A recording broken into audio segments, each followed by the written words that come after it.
here we are at 11 Canadian Science Policy Conference, November 2019 in Ottawa.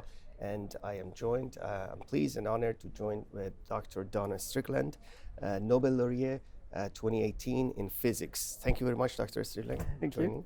And welcome to CSPC for the first time. That's right, it's my first time. And so let's start off with that question about the CSPC. So far, you have been experiencing the conference for a couple of hours, I imagine, that you just arrived. And so how has been those couple of hours, your experience at CSPC? And the general question would be that, what do you see the value of this kind of forum that brings different stakeholders and individuals from across the country to discuss science policy? Well, that's right. This is a very different type of conference to what I'm used to, and I think the type I go to probably keeps us in our silos. I am a laser scientist, so I go to laser conferences or optics conferences and meet with people that do similar science. And this brings together a wide array of people working in science all the way from trying to get it to be global to doing the science.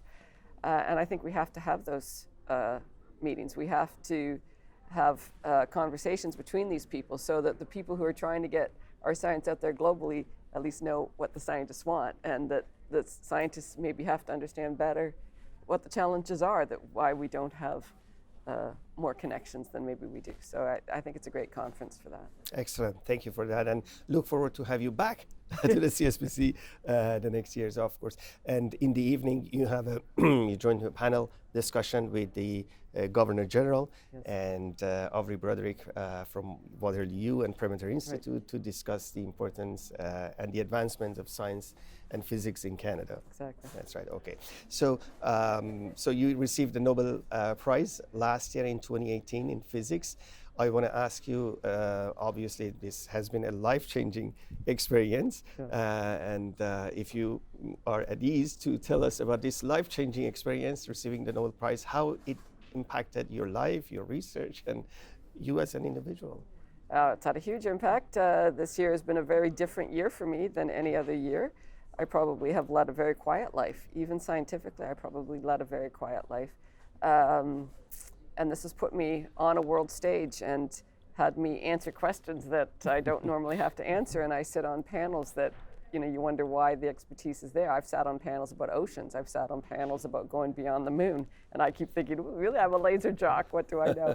So that's different. But I've also had just tremendous experiences, like meeting the Pope. Who would think you could meet the Pope? But and I've met the Prime Minister, and I will be getting to meet the Governor General again, right, and I've already had the pleasure of meeting her. So these are incredible opportunities. I've gotten to meet the men that walked on the moon. So, I'm blown away by these experiences that I've gotten to have. On the other hand, as my sister likes to say, I'm somewhere in between being totally exhausted and totally in awe of my situation. Right? So right, if I could get all of these experiences and feel like I got sleep in between them, it would help a lot. Because it does feel like I'm going.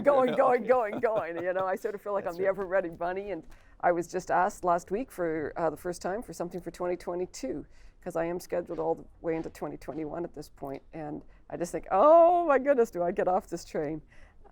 So yes, it's a very different life, and I just have to work hard to try to get back and think, am I looking after my students? I don't have very many students right now. But, right. Yeah. That's interesting. So, but the bottom line is that, so you cannot attend the 2020 CSPC conference. I probably already booked, yeah. That's right. Okay, so we have to. And can I ask a personal question? When you were receiving the awards in overseas, and as a Canadian, as a woman, can I ask, how was your feeling? What was the most important feeling you had at that time, sitting in that ceremony and receiving the Nobel Prize? Oh, well, I wore a red dress with white pearls to say I'm Canadian. I am very proud of, I was the 5th Canadian. We've already gone on to the 6th Canadian. Right. So it is the gap between the Canadian Physics Awards has gotten, it can't get any shorter now. We can't have more than, That's right. Well, I guess we can now have 2 a year as opposed to one a year. So let's see what we get next year. So I think that was, I do end my talks now with me signing the book on December 12th. I think most of us, and I didn't know it happened, is that on December 12th, you go back and actually physically get the medal and everything, because they give it to you, but then they take it away and display it during the ball because, Right. of course, you want to attend the ball without carrying all I these see. things. That's right. And so when you go back, they have you sign a book. And before you sign the book, they show you, and I think they show all physicists the same signature first, which is Albert Einstein's signature in that same book. And for me, they showed me Marie Curie's and Maria Goeppert-Mayer's, right? Because they are the other two women. And so then you're left and you're going, how am I signing the same Right. book as these legends, Right. right? That's probably the most surreal moment of the week. Right. That's quite interesting and inspiring anyway. On behalf of all Canadians, if I have that permission, congratulations. We're so proud of you. And on that note, I want to ask you for word of wisdom or suggestions or advice for young women especially who are in science and generally young scientists who are passionate about science. And what would you're a Nobel laureate, you're a role model for them, what would you tell them? Well, I think if you're passionate about science, you're already there.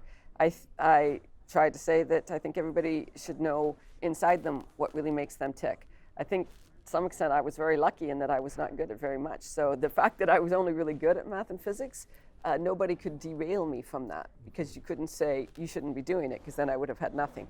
So people that are good at too many things have to decide for themselves what they are either really good at or really passionate about. And then I think you'll go down the path that's meant for you. On the other hand, I don't think any of us can actually see what that path is, and so we all meander, and you have to be ready to meander too. And on that note, had you imagined before that you may have received the Nobel Prize? Well, people have asked me over the years if I Right. thought CPA Right. would win the Nobel Prize. I have to say that I probably thought maybe it was too practical of a thing to win the Nobel Prize, and also there is, it might have gone to Girard and not to me, Right. And so, and I was going to be fine with that as Yeah. well. So, That's right. Okay. so no, I don't know, and it's been 35 years, so I don't know Yes. that I was thinking, oh, you know what, I'm going to probably Yes. someday win the Nobel Prize. No. Okay, that's good. Thank you so very much. That was a wonderful opportunity for me to sit down and discuss things with you, and look forward to see you hopefully in future at CSPCs. We have to book you for 2030, Yeah, 2023. 2022 probably right now, but That's right. yes. That's right. Thank you very much. Thank you.